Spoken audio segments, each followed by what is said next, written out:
2,500 years ago, pottery played a very important part in the lives of the people of the Middle East. They didn't have Tupperware. Pottery was used every day, all day long, in a person's day-to-day life. They did not live without pottery. As a matter of fact, pottery was so important to the lives of the people during Jeremiah's time, the prophet Jeremiah's time, that there were 30 separate words that were used to describe different types of pottery. 30 separate words to describe what I have in my hand here. As a matter of fact, in our message for this morning, in our passage for this morning that Bob just read in Jeremiah chapter 18, God communicates an extremely important message about himself. And he does that by using an extremely common object, an everyday object for the time, pottery. Pottery. In Jeremiah chapter 18, verse 1, we read this. This is the word that came to Jeremiah from the Lord. Go down to the potter's house, and there I will give you my message. Jeremiah had to go, the prophet Jeremiah had to go to a pottery expert in order to receive a word from the Lord. And so the prophet Jeremiah went down and watched the potter doing his work, and there the Lord said, after he saw him, he said, this is what that work means. Now, fortunately, we have several people who work with pottery, but we've asked Kurt Krehbiel to come up this morning, if he'd come up, and he's going to demonstrate what Jeremiah saw, what we read in verses 2 through 4 of Jeremiah 18.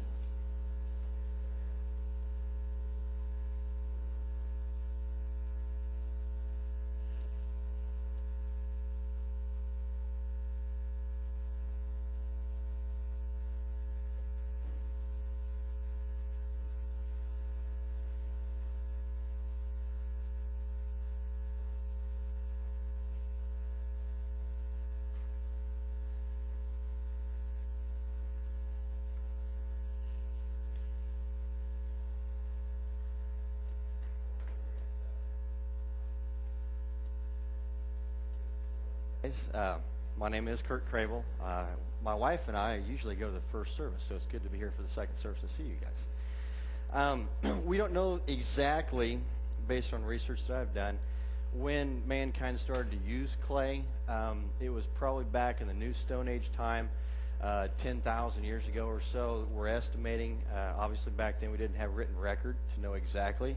What we have now are the fragments of pottery that we have found through archaeological digs.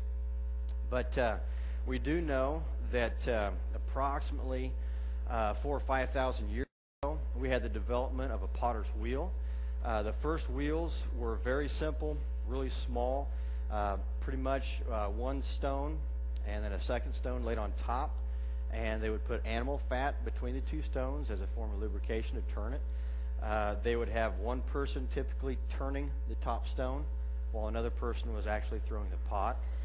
Much slower process what we have now. Thank goodness now we have ball bearings and metal shafts and all that. This is an old wheel. It's a kick wheel because you have to kick it to get it to go. At the high school now we have electric wheels, so you plug them in and the farther down you push it, the faster it goes. You know, it's pretty simple. This is my wheel. My son, Brandon, who is 9, also has his own wheel just like mine. Santa Claus brought that to him a couple years ago, and he loves to throw too. I did let him throw on my wheel, but he would never clean it, so now he has his own. Thank goodness for Santa Claus. What I have here is what's called raku clay. It's a clay body. It's a low-fired clay body. I also throw with stoneware, which are a couple of these other pots I have laid out here. And stoneware is a high fire. The first thing you want to do when you start to throw a pot is you have to wedge it, because in clay, if we have an air pocket and that air pocket closes up like so, then we know that that's going to be entrapped air. We all know what happens to oxygen as it's heated. It expands, and so your pot's going to blow apart. Okay, so we have to get rid of the air pockets, and the process of wedging is kind of like kneading dough. You want to push it down, and you just work that clay in. And by doing this, what you're doing, there's several different methods of wedging the clay. But when you're doing this, what you want to do is you want to try to create a spiral effect to get the clay that's from the inside to the outside. So if there are any air pockets, then it will be released into the air and we can start throwing it.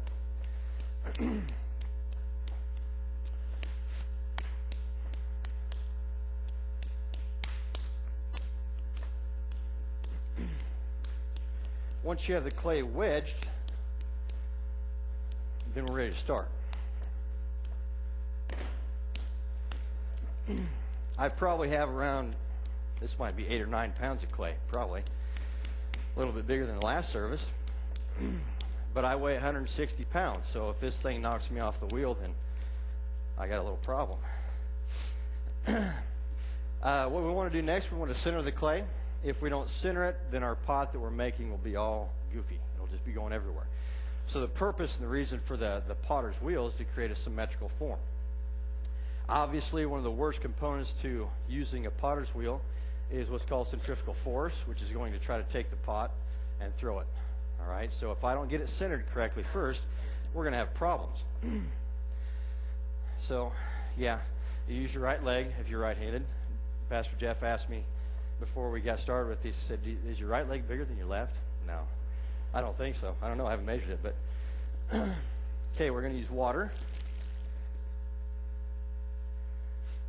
And this is also known as wheel wedging.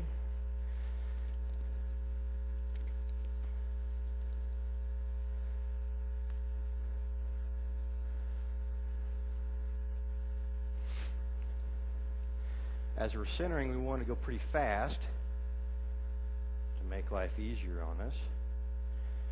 And as we start to work the clay, we slow down and take our time. You do have to have some muscle strength if you're working with this large of a piece of clay. I have thrown my students always say, well, what's the biggest pot you've ever thrown? Well, the biggest mass I've thrown is 25 pounds. And so it took up the whole bat and was like this. And that was a job.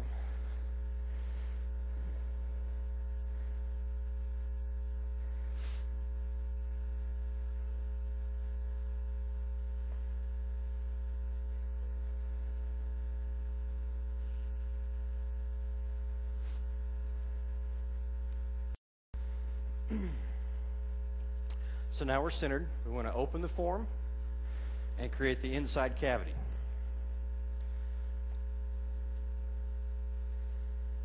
Again, if you're not centered or if your thumbs are moving around, you're going to have some massive problems later on as you're throwing. I did study here at Bethany College under Ray Kmar. Thankfully, I got in before he completely retired. He was semi-retired when I took ceramics class for the first couple of years.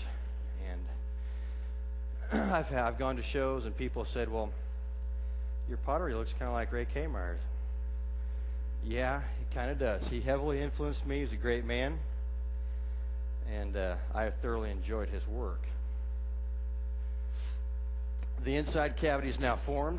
And now all this mass on the outside, you can see from the screen, we got about 3 inches of thickness here. That has to come up. The ideal thickness for clay is 1/4 to 1/2 of an inch thickness. If the clay is too thin, it'll crack on you. And if it's too thick, it'll crack on you. And so we have to make sure we got the right thickness.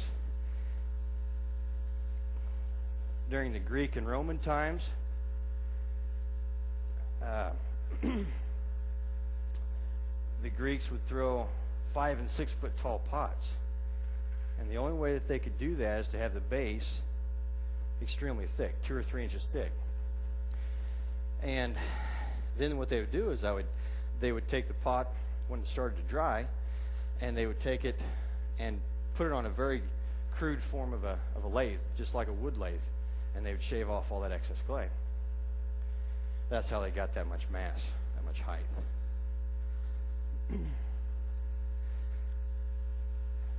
There's more clay at the bottom, so I have to push harder at the bottom.